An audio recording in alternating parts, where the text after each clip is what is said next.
Hi, I'm Adam. I'm a logo designer and type designer, and today I've got 5 things that you need to remember when designing a logo.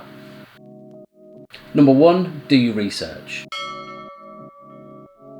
You need to ask your client about their business. You need to know as much as possible about their ethos, their core values, obviously what they do, and who they're going to be serving. Who is their ideal client?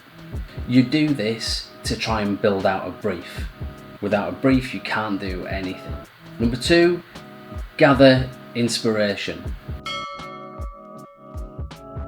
Once you've got that brief, you're going to want to fill a mood board with different types of things that relate to that brief and how you are going to approach that logo design. You'll use all this then to create a stylescape, which is the basis of everything that you're going to design that logo around. Number 3, sketch.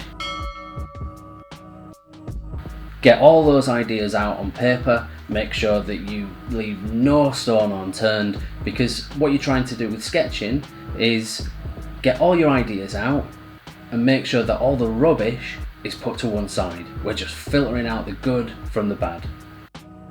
Number 4 is keep things simple. What I mean by that is refinement.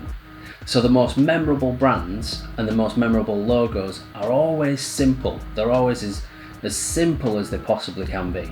So basically what we're trying to do is create an idea through the logo and then simplify that down. The more simple it is, generally the more memorable it will be. Obviously there's a fine line between going simple and fit for purpose and simple and it no longer works. You find that balance and you strip it down to its bare minimum so it works perfectly as a logo. And number 5 is scale. These days logos have to work on both small items like app icons, but they also have to work on huge billboard ads potentially.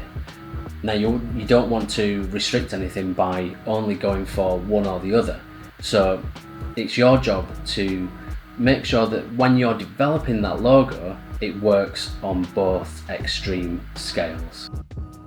So that's it. I hope you've enjoyed this one. These are all techniques that I use when creating logos myself. Now I'm sure you've all got different techniques that you use as well. It'd be great to hear about them and let me know in the comments below. So I suppose all that's left to say is cheers, take it easy, and I'll see you in the next one.